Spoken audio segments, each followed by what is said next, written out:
Atenção, emissoras, para o top de 5 segundos.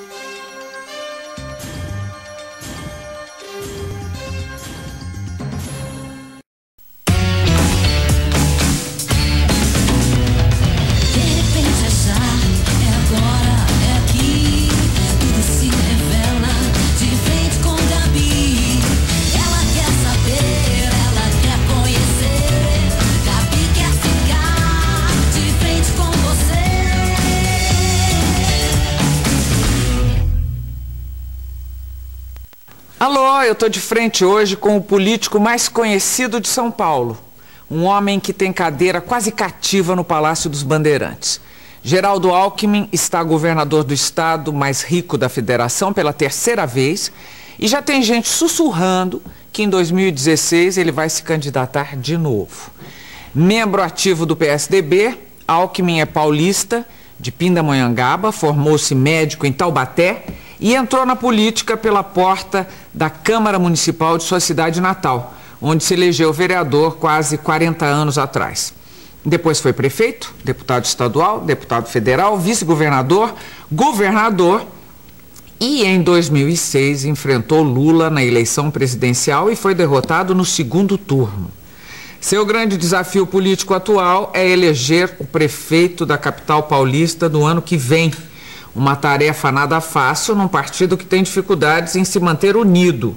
O governador vem ao nosso programa falar de sua administração, da oposição ao governo Dilma Rousseff e daquilo que os políticos mais gostam, o futuro. Mas vou começar pelo presente.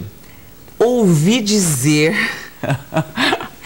Vou tomar liberdade, governador. Ouvi dizer que não é mais chuchu apenas, é chuchu com pimenta, é verdade? Não, imagine. Primeiro, uma alegria revê-la, cumprimentá-la.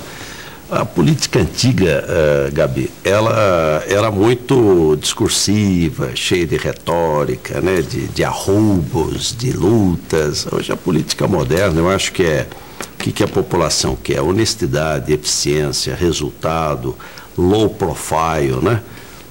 O governo bom é governo que não está dando espetáculo. É governo que trabalha para a população, que melhora a vida das pessoas. Por que o senhor está me dizendo isso? Estou dizendo por causa do chuchu. O chuchu, esse apelido que lhe puseram, sim, de picolé de chuchu e tal. E o chuchu com pimenta, me parece que foi uma autodenominação.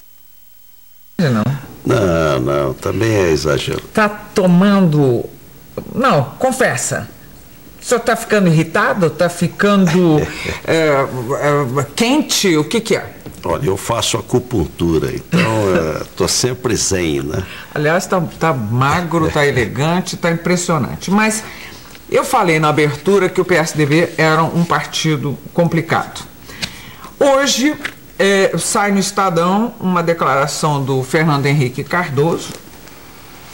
Em visita à capital argentina, ele diz que é mais fácil falar o futuro do euro do que o do PSDB. Que o futuro do PSDB seria mais incerto do que essa moeda que está passando por solavancos incríveis. O que é que o senhor diz disso? Olha, Gabi, o PSDB é um bom partido, né? No Brasil mudou o país, aliás, com o presidente Fernando Henrique, com o real, com a estabilidade da moeda. São Paulo, nós estamos no 5º mandato tucano, com o Mário Covas, com o Serra, então é um bom partido, bem preparado. O problema é que o Brasil tem 30 partidos, isso vai destruir a política brasileira. Não tem nenhum lugar do mundo que você tenha 30 partidos a caminho de ter 31, 32, 33, e cada um que é criado, dinheiro público na veia, né? Recursos públicos dos impostos. Então é evidente que nenhum partido no Brasil tem solidez. Você tem mais uma cultura de personalismo do que uma cultura de partidos programáticos, com ideário. Por isso que nós defendemos uma reforma política para a gente ter 3 ou 4 grandes partidos com fidelidade, com propostas, porque os políticos passam, né? Mas os partidos permanecem com o seu ideário. Agora, o Fernando Henrique tem razão no seguinte sentido: a política é imprevisibilidade mesmo. E quem é que pode prever a eleição de 2012, 2014, 2016? Mas eu acho que o PSDB é um partido sólido, 8 governadores, partido que mais tem governadores, em todas as regiões do Brasil, no Sul, com o Paraná, São Paulo e Minas no Sudeste, Goiás no Centro-Oeste, Alagoas no Nordeste. Então, um partido sólido, partido de bons quadros, mas num quadro de excesso de partidos, de multipartidarismo. Eu posso ter ouvido nessa sua primeira resposta e colocação em relação à criação de novos partidos e quanto esses partidos custam, eu posso ter ouvido uma crítica a esse novo partido que está fazendo sucesso, só tenho que admitir que está fazendo sucesso, pelo menos o que tem de gente se filiando ao partido, que é o PSD do Kassab? Está criticando, é isso? Olha, Gabi, não. Por quê? Porque se não existisse o PSD, não seriam 30, seriam 29. Tanto faz. Então não é este partido especificamente, mas é esse lhe toca particularmente. Estamos falando de São Paulo, estamos falando... Olha, inclusive, ontem estava no radar online da Veja, vamos dizer, a Luísio Nunes traduzindo o que o Serra disse quando defendeu uma aliança com o PSD do Gilberto Kassab e Guilherme Afife, que para ele, a Luísio Nunes Ferreira, o PSDB tem a mesma base de eleitores que não votam no PT e que seria um suicídio fragmentar essa força. E ele diz mais: qual vai ser o nosso discurso se formos para disputa com o PSD? Nós vamos criticar o projeto começado pelo PSDB? Não faz nenhum sentido. Olha, Marília Gabriela, em relação a candidaturas, é natural que o PSDB queira ter candidato na maior cidade do Brasil, terceira cidade do mundo. O PSDB teve candidato em 88, foi o Serra. O PSDB teve candidato em 92, foi o Fábio Feldman. O PSDB teve candidato em 96, foi o Serra de novo. O PSDB teve candidato no ano 2000, fui eu. O PSDB teve candidato em 2004, foi o Serra de novo. Então, na realidade, o PSDB, na última eleição eu fui candidato, o PSDB sempre teve candidato. Por quê? É natural que um partido político, ainda mais no primeiro turno, ele queira ter candidato a prefeito. Isso não inviabiliza alianças. Você pode fazer aliança no primeiro turno, que é o que nós defendemos. Com quem aliança? Com a aliança vencedora aqui em São Paulo, que nós já fizemos na eleição passada. Nós temos no governo o PPS, temos no governo os democratas, temos o PTB, o PV, o PSD. Ótimo se a gente conseguir fazer aliança agora. Isso é para o ano que vem. O que nós devemos primeiro definir? Quem é o nosso candidato? Eu ouvi dizer que o seu é o Bruno Covas. É um grande nome. É o neto do Mário Covas. Isto. Mas não é só o neto do Mário Covas. O Bruno é um... O senhor não está escolhendo a genética? Não, não é. O Bruno é uma pessoa correta, tem caráter, o que já é uma coisa boa, porque a política atrai muita gente ruim. A política atrai picareta, ladrão, aproveitador, é impressionante. Então, quando você tem uma pessoa que você sabe que é correta, tem caráter, tem postura, como o Bruno, é uma diferença. Tem experiência, tem liderança, foi o deputado mais votado, e não só o Bruno. O André Matarazzo é um grande nome, o Zé Aníbal é um grande líder, o Ricardo Trípoli. Como é que se deve escolher um candidato? Abre para a maior participação. Eu estava nos Estados Unidos, Gabi, em 2007, quando começou a primária no Partido Democrata, a Hillary Clinton e o Obama. Então, o que se dizia lá um ano e meio antes? Já está escolhida, é a Hillary Clinton, é o establishment, é a esposa do Bill Clinton, é senadora por Nova York. A hora que começou a primária e começaram os debates, os temas, o quadro mudou totalmente. E quando acabou a primária, a campanha do Obama já estava pronta. Então, eu defendo essa maior democracia interna. do que ao invés de você escolher candidato no bolso do colete, você deixar que o partido se manifeste, os filiados, 20 mil, 30 mil, ouça a sociedade, permita um debate. Ontem à noite teve um debate importante entre os 4 pré-candidatos. Discuta os temas da cidade, para isso que tem campanha eleitoral. Voltando ao Bruno Covas, que me parece é o seu favorito. Não, o meu favorito vai ser o candidato. Sim, mas o senhor do PSD. A hora que eu falei no primeiro momento, mas é um grande candidato e teceu loas aí. Vamos, ok, eu entendi tudo, eu estou considerando todo esse currículo brilhante, mas São Paulo, para um homem de 31 anos, não é meio assustador? Olha, eu fui prefeito com 24 anos de idade. E o que se dizia? É muito criança, e eu até lembrava dizendo o seguinte, olha, a pouca idade é o mal que o tempo cura, né? Ele cura muito rápido, isso é que é ruim. Poxa, isso é verdade. Nossa, que coisa terrível que o senhor falou. É verdade, é verdade. Então, o que acontece? Não é pela idade, se é menos, se é mais, eu acho que é pelo que representa. Deputado eleito e reeleito, né? A gente pode dizer da primeira vez foi uma homenagem ao Mário Covas, porque é neto do querido Mário Covas. A segunda reeleição não, aí é liderança própria, secretário de Estado. Aliás, os nossos 4 pré-candidatos são muito preparados. O Bruno, o André Matarazzo, que conhece São Paulo, foi secretário do Serra, do Kassab, grande nome. O Zé Aníbal foi presidente do partido. Eu já disse esses nomes, tá? E o Trípoli. Só está outra vez tentando fugir daquela preferência, mas ok. E não exclui aliança. Nós queremos que o PSD e outros partidos estejam conosco. Mas isso se discute o ano que vem. Primeiro, cada partido escolhe o seu representante. É isso. Agora, para terminar esse bloco, eu gostaria... Tem 2 ansiosos na vida. São os políticos e os jornalistas.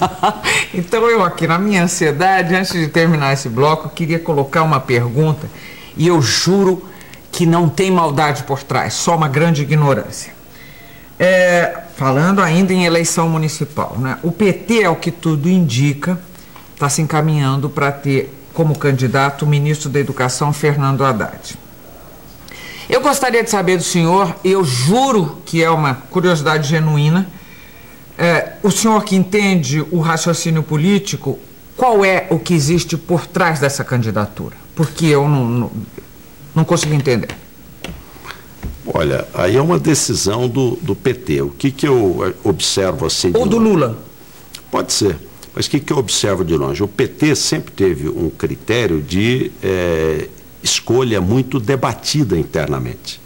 Vou dar um exemplo. Se dependesse da cúpula do PT, lá em Fortaleza, no Ceará, a atual prefeita não teria sido candidato, porque a cúpula do PT queria que apoiasse o senador Inácio Arruda e que o PT não tivesse candidato. Ela foi, se inscreveu, participou da primária, ganhou a convenção e ganhou a eleição, foi prefeita e foi reeleita. Então, o PT tinha sempre esse debate interno, esse processo interno. No caso aqui de São Paulo, não fez, né?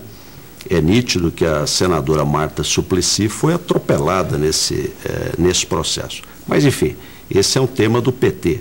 Cabe a eles explicar. Nós vamos fazer um processo interno. Eu já entendi. Eu só queria que o senhor me explicasse esse processo por um raciocínio político. Qual é o raciocínio político dessa candidatura? Por que o Fernando Haddad, de repente? Olha, eu não consigo explicar, né? Eu não sei quais as razões. Aí teria que perguntar para o PT. Vocês já devem ter conversado isso tanto, especulado tanto em gabinete. Você tem uma candidata com 30%, tem um candidato com 4, 5%. Você opta por um candidato com menor percentual, qual a explicação? Pode ter várias. É porque tem menor rejeição e tá assim, porque querem estimular uma liderança nova. Qual a razão? Aí tem que ouvir o PT.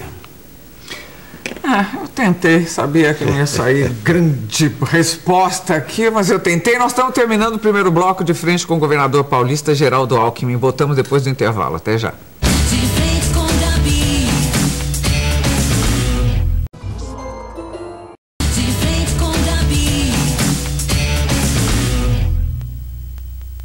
de volta de frente com o governador Geraldo Alckmin. Governador, eu disse lá na abertura que havia costuras políticas, ou não cheguei a dizer isso, mas estou perguntando, já existem costuras políticas para as próximas eleições municipais, como um ensaio para 2016 e a sua candidatura?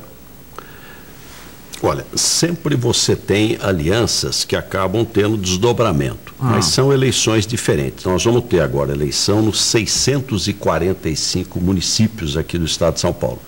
E eleição municipal, cada uma tem a sua singularidade. Campinas é de um jeito, São Paulo é de outro, São Bernardo, Pindamonhangaba. As alianças são muito diferentes, de cidade por cidade. Claro que as cidades maiores e que tem televisão e rádio, horário eleitoral de rádio e televisão, as alianças passam a ter um peso maior no primeiro turno. Porque no segundo turno o tempo de rádio e TV é igual, não importa se tem aliança ou não.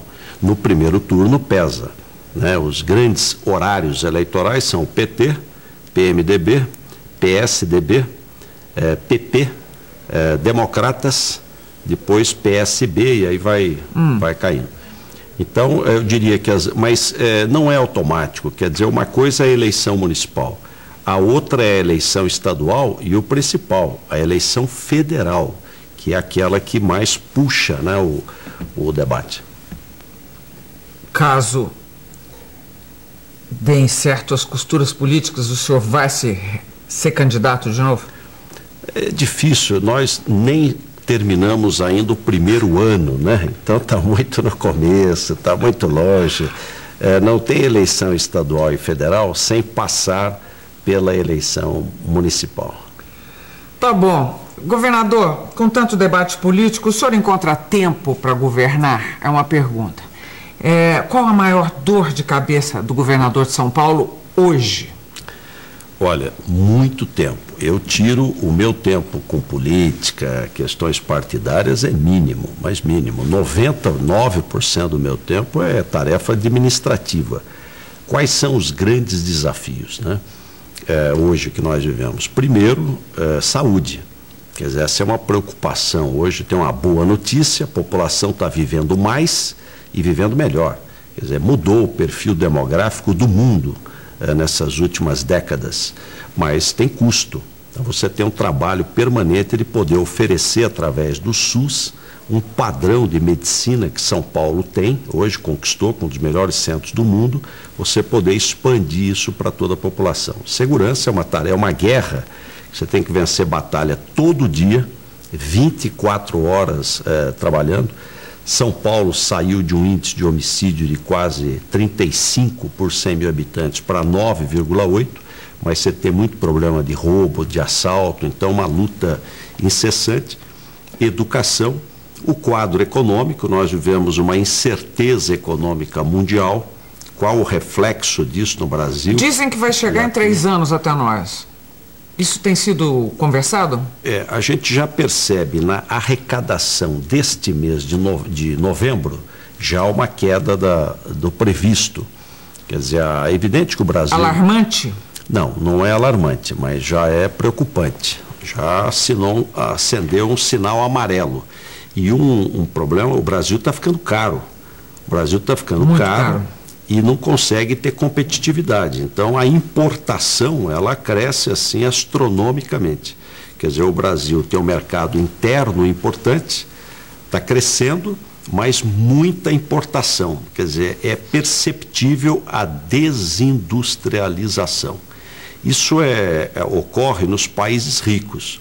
O país fica rico, é mais barato você produzir em outro lugar. Mas o Brasil não chegou nesse patamar. Então, uma desindustrialização precoce, o que é muito preocupante.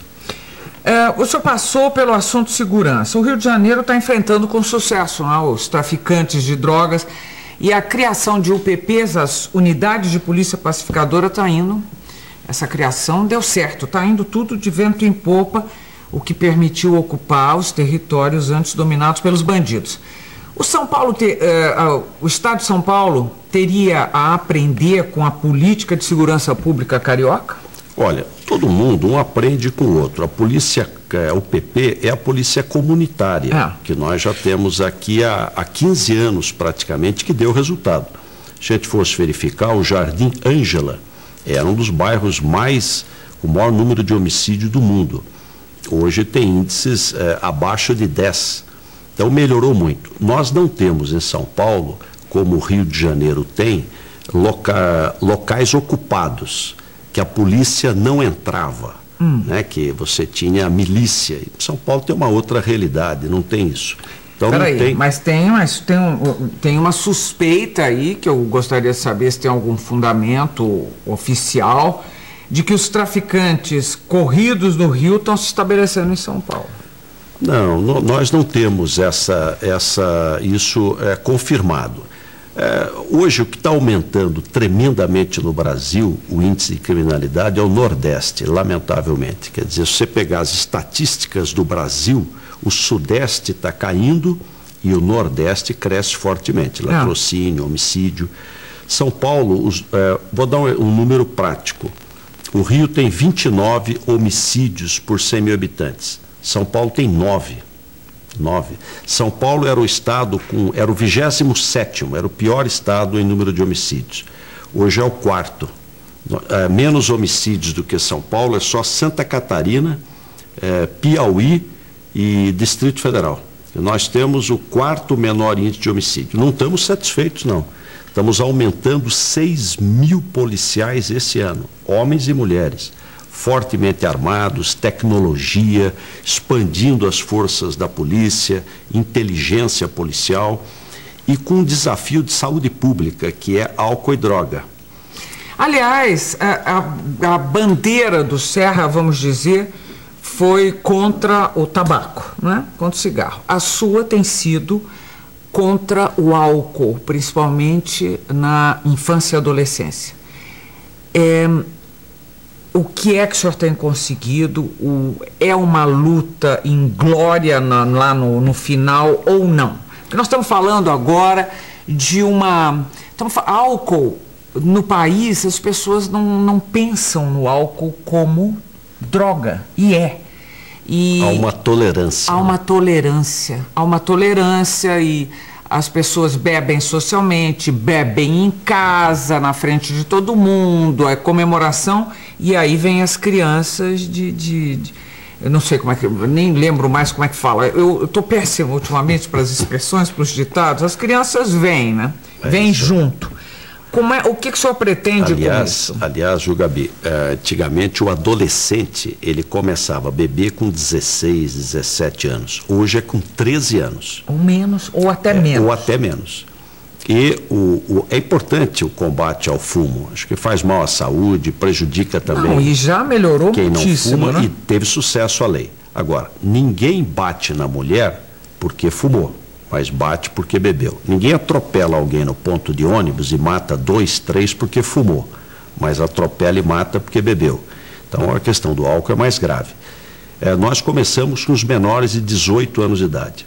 Por quê? Porque esse adolescente de 13 anos, se ele começa a beber muito cedo, a chance dele ficar alcoólatra na idade adulta é muito grande, além de outras drogas. Além de outras drogas, porque eu conversei com um especialista nisso, médico lá do Sul, que tem clínica especializada em adultos, em adolescentes e crianças, diz que essa é a grande porta para as outras drogas pesadas. Exatamente, né? Porque o cérebro ainda não está totalmente amadurecido. Então você fica lá no sistema límbico, uma memória agradável, né, das moléculas do álcool. E aí o camarada quer repetir, e ele vai bebendo cada vez mais.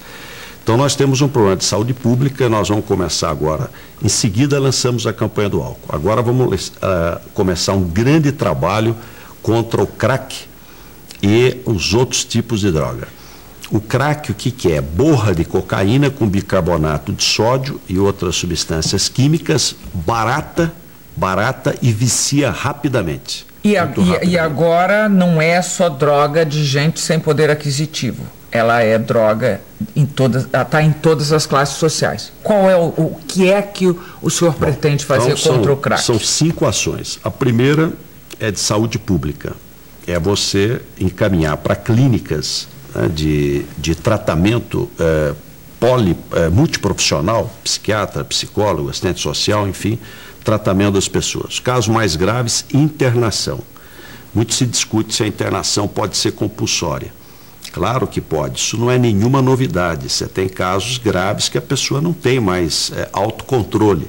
Então a internação é em seu benefício, desde que autorizada judicialmente. A outra é a área social. Se for a Cracolândia hoje, tem gente dormindo na rua.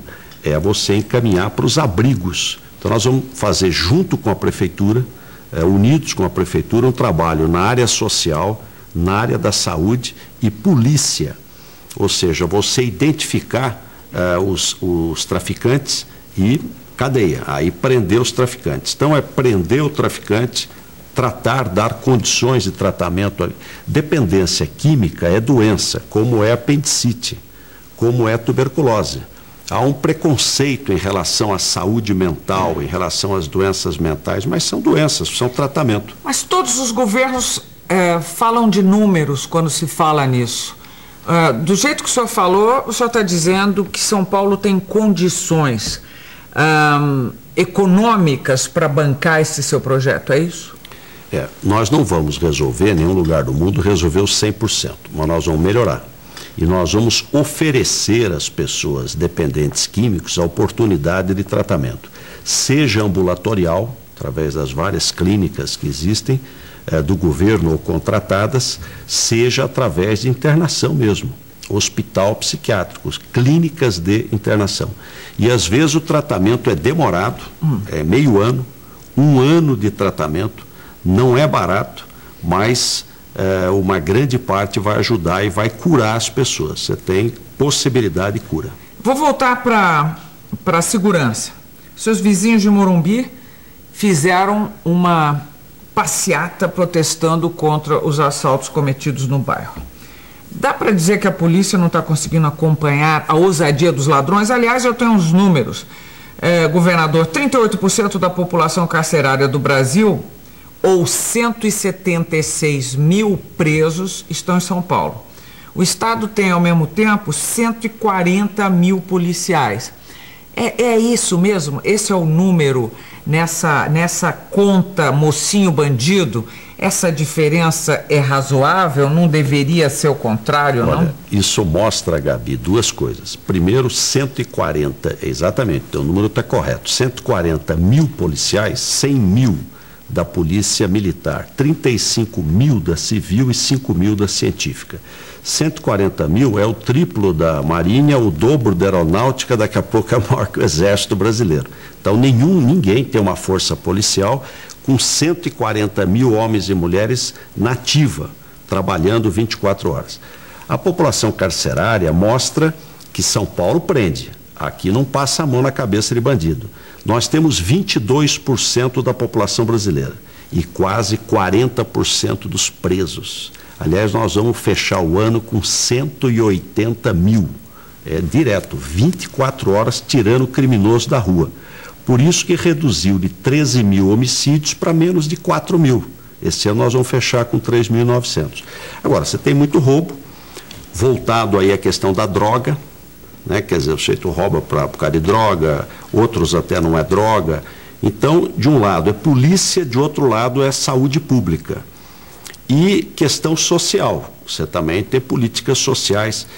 A polícia no mundo inteiro, ela é municipal. Se for nos Estados Unidos, for na Europa, então ela tem que agir no território. Por exemplo, bairro bem iluminado, é importante. Alguns bares, você ter ali uma ação de limite em relação a alguns bares, limpeza pública, urbanização, avenidas, entrar. Você está falando de medidas municipais? Eu estou falando que o planejamento urbano, você pegar uma cidade com bom planejamento urbano, ela tem melhores índices de segurança do que uma cidade com mau planejamento urbano. Então, além do emprego, além também de medidas de natureza social que são importantes. O senhor bebe? Muito pouco. O quê? Vinho tinto, né, que hoje passou para a classe de remédio, né? Então, como remédio, é uma taça por dia? Aliás, é interessante, o vinho tinto, uma pequena dose, ele melhora o chamado colesterol bom, né? Então, o senhor continua com o médico em si, é isso ou não?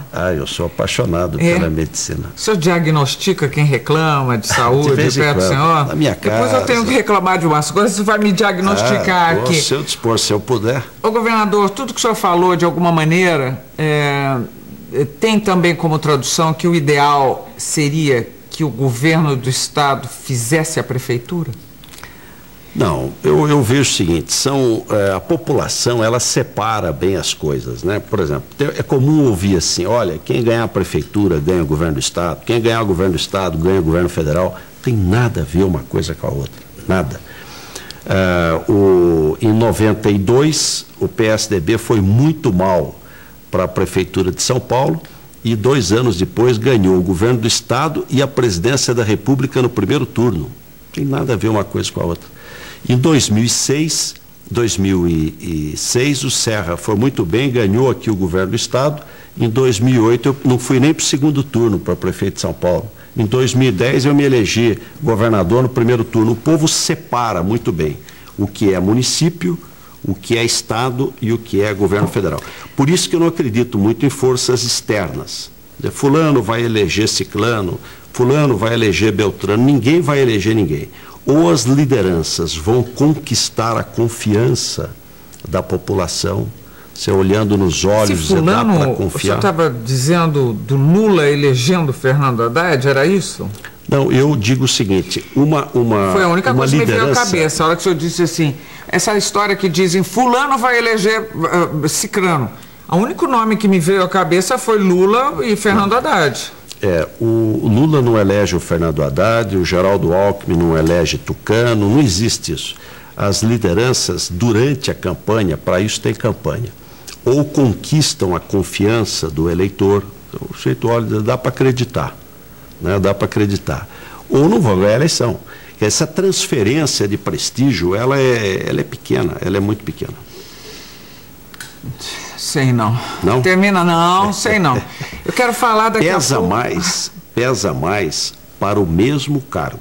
Por exemplo, é inegável que o Lula teve peso na eleição da presidenta Dilma. Inegável. Mas aí não é um presidente indicando o prefeito, ou um governador indicando o prefeito. É outra coisa. É para o mesmo cargo. É diferente. O senhor está amicíssimo do Serra? Claro, o Serra é meu companheiro de 30 anos. Sim, mas houve aí no meio, ano passado, ouvi coisas, houve estremecimentos por atitudes políticas, por raciocínios políticos, digamos. Olha, na política, os partidos não devem ser a paz do cemitério, né? Tu tem que ser igualzinho, todo mundo pensar igual. Não, partido político é local de debate, de reflexão. Um pensa de um jeito, outro pensa de outro. Um xinga um, outro xinga o outro. Não xinga, mas você pode ter momentos de pensamento diferente. O PSDB tem bons quadros. Quando você tem bons quadros, você tem várias opções para o mesmo cargo. Então, você tem candidato a presidente da República. Quando eu fui candidato em 2006, você tinha o Geraldo, o Serra, o Aécio. Depois, agora em 2010, o Serra e o Aécio. E me parece que foi imperdoável. Me parece que foi imperdoável o senhor ter encarado a sua candidatura e ter levado a ferro e fogo. E eu tinha razão, Gabi, porque imagine que em 2006 eu não fosse candidato a presidente, eu não poderia mais ser candidato a governador, o Serra poderia ter sido candidato a presidente e o PSDB tinha perdido tudo, o Estado e o governo federal. Prevaleceu a minha tese, o Serra foi candidato a governador, ganhou a eleição no primeiro turno, eu ganhei a eleição nos 2 turnos, no Rio Grande do Sul, Santa Catarina, Paraná, São Paulo, Mato Grosso do Sul, Roraima e em São Paulo, nos 2 turnos. Então a minha tese estava correta. E agora está todo mundo ok que vai sair o Aécio em 2014, é isso ou não? Não. Mas quem consta escolhe... que já está definido. Não, primeiro não se define candidato. Ele se definiu. Não, ele querer ser candidato é ótimo. A primeira coisa para você ter um bom presidente é querer ser. Isso é ótimo. Agora, a escolha de candidato, primeiro, não se faz 3 anos antes. Segundo, o PSDB tem ótimos, bons nomes e deve definir em 2014. Diga alguns. Já digo 2. O Aécio, que você lembrou muito bem, e o Serra, que tem todas as condições para ser um ótimo presidente. É isso? Ponto. Ok. Por enquanto. Termina aqui o segundo bloco de frente com o governador Geraldo Alckmin. Nós voltamos daqui a pouquinho. Até já.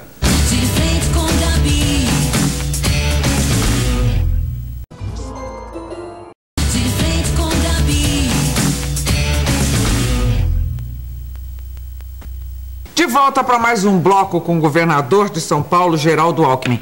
Uma pergunta antes de mais nada. Fala de verdade, como é que é chegar ali na beiradinha da presidência e não pegar? Fala de verdade, não. Quero o ser humano aqui, não o político. Eu quero uma reação legítima, honesta, humana.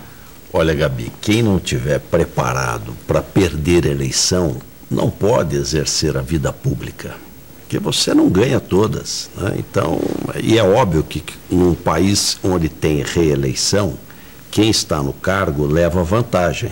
Nos Estados Unidos se diz que o mandato é de 8 anos.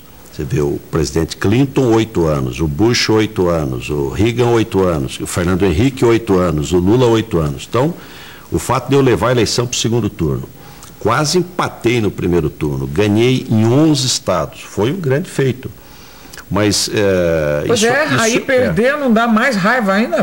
Não, acho que a gente tem que estar preparado. Se você não estiver preparado para disputar uma eleição e perder, não pode exercer vida pública. Tá bom, governador. Então agora vamos falar de São Paulo, vai sediar o jogo de abertura da Copa 2014. Ou seja, os olhos de milhões, de bilhões de torcedores estarão voltados para a capital paulista.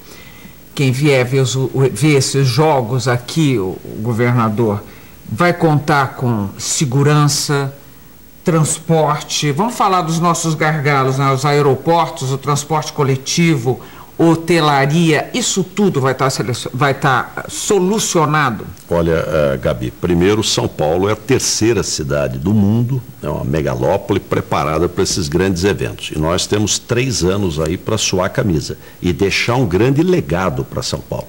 Na mobilidade urbana, qual estádio do mundo tem aeroporto, tem metrô e trem na porta? Nós temos a linha 3 do metrô na porta da linha leste-oeste e temos a CPTM, a linha 11, também na porta do estádio. Nós podemos tirar 110 mil pessoas em 1 hora. O estádio tem 65 mil lugares, em 45 minutos você pode esvaziar o estádio em termos de trem e de metrô. E até lá nós vamos ter mais trens, o trem a cada 3 minutos em São Paulo nas linhas, metrô a cada 85 segundos com a nova tecnologia. Aeroportos é federal, né? Aeroporto de Cumbica é federal. Se a presidenta Dilma conseguir fazer a concessão, e eu acho que ela vai conseguir, nós vamos ter bem melhores condições aeroportuárias. Polícia, nós temos um contingente forte, ela vai estar mais preparada. São Paulo tem a melhor rede hoteleira da América Latina e ela tende a ser ampliada. Então, acho que temos um centro em termos de saúde. Temos tempo hábil, acha, para resolver tudo 3 isso? 3 anos é um tempo. E o caso do estádio é ficar pronto em 2013. Sim, mas e o transporte coletivo? Falou tanto de metrô, e metrô é uma coisa complicada. 2013. Até dezembro de 2013, a linha 11 da CPTM estará operando em 3 minutos. Os novos trens já estão chegando. Vai dar tudo certo. Isso está ok.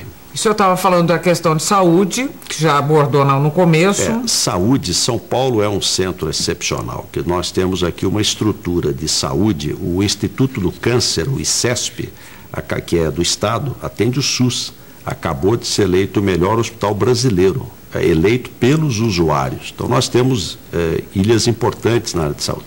São Paulo não vai fazer feio, é isso que o senhor está dizendo. E confiamos também no campo. Acho que nós vamos abrir a Copa do Mundo e vencer o jogo da Copa do Mundo. E olha... Qual é o seu partido?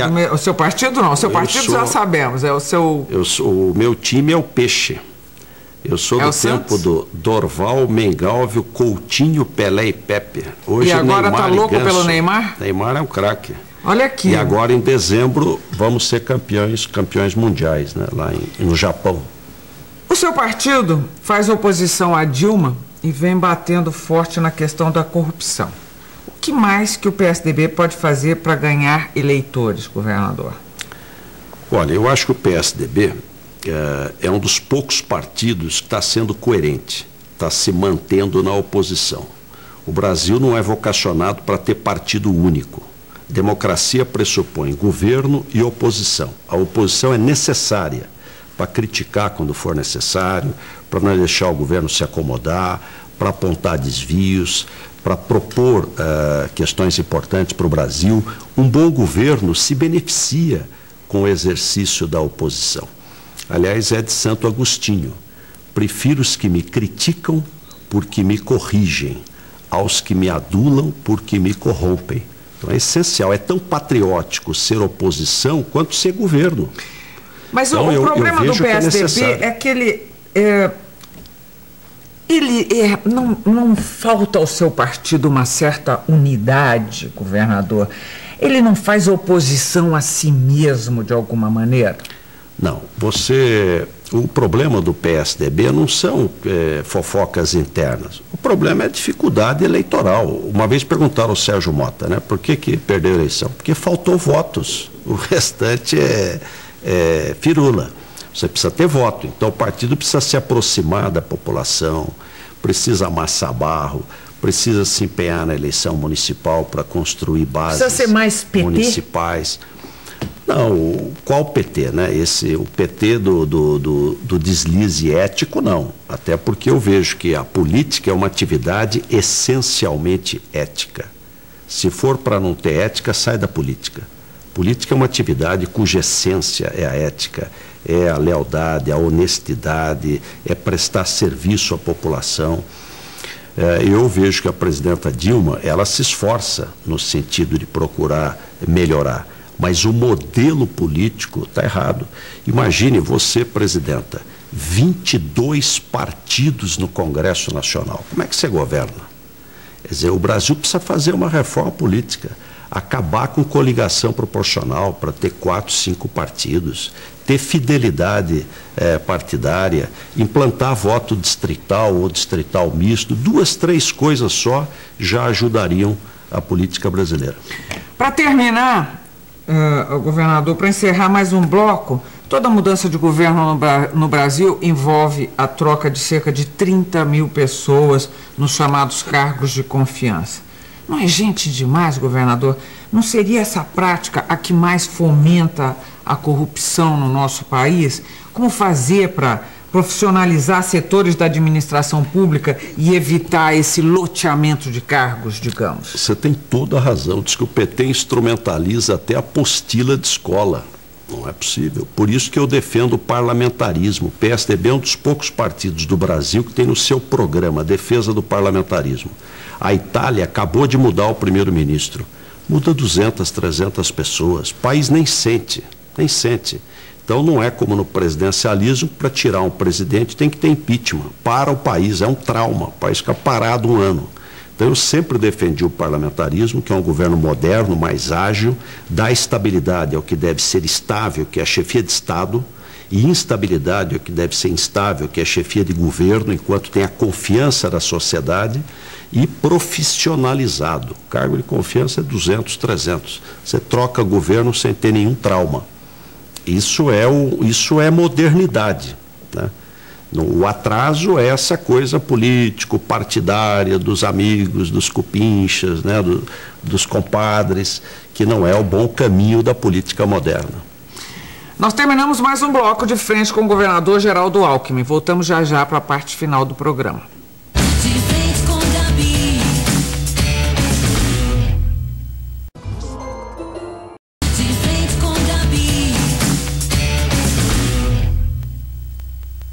De volta para o último bloco de frente com o governador Geraldo Alckmin. Governador, bate-bola, jogo rápido, hein? Vamos ver esse Santos aí, o que resolve aqui, nesse campo corintiano. Família. Família é amor. Religião. Religião é Deus. E Opus Dei? Opus Dei é uma... Eu não sou do Opus Dei. Mas foi? Não, nunca, nunca. Isso aí é um grande equívoco, mas respeito.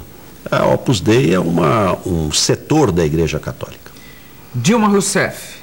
Acho que é uma pessoa bem intencionada, honesta. Lula? Um líder. Política? Arte e ciência ao encontro do bem comum. O maior sonho? Os filhos, os netos, né? Na parte profissional, digamos. Na política? Vamos ver. Acho que servir a população com honestidade. Ser presidente da República Isso seria não é a sonho, resposta. Isso é destino. O doutor Tancredo dizia que presidência da República é destino. Então ninguém pode ser candidato a uma coisa que é destino. Né? Ninguém pode sonhar com um destino? Destino. Tá bom. Um grande medo? Perder a esperança. Chuchu Pimenta? Um bom apelido. Futuro? Futuro trará sua própria aflição. Nós temos que fazer bem feito o presente. Brasileiros? Generosos, trabalhadores. Geraldo Alckmin por Geraldo Alckmin. Um trabalhador que entrou na política simples e quer sair da política simples. Muito obrigado pela entrevista, governador. Nós estaremos de volta no próximo domingo. Até lá. A gente vive com você. Nos programas que são uma eterna paixão dos brasileiros ou na hora de você descobrir novidades. Com você, nossas estrelas começam a brilhar. Nossos jogos ficam mais interessantes e podem transformar sua vida. Aqui, você aprende se divertindo e se diverte aprendendo. Ontem, hoje e sempre. Sem medo de dizer a verdade. Aqui, você fica por dentro da notícia em tempo real. Para estar com você, a gente traz filmes de sucesso no mundo todo e as séries mais premiadas. Nossos ídolos ficam frente a frente com você e alegram o seu final de semana de um jeito diferente. Aqui, você opina, pergunta, participa, interage e assim conhece de tudo um pouco. Com você, a gente vive muita emoção. E sabe por quê? Porque estar com você é tudo para nós. SBT, 30 anos com você.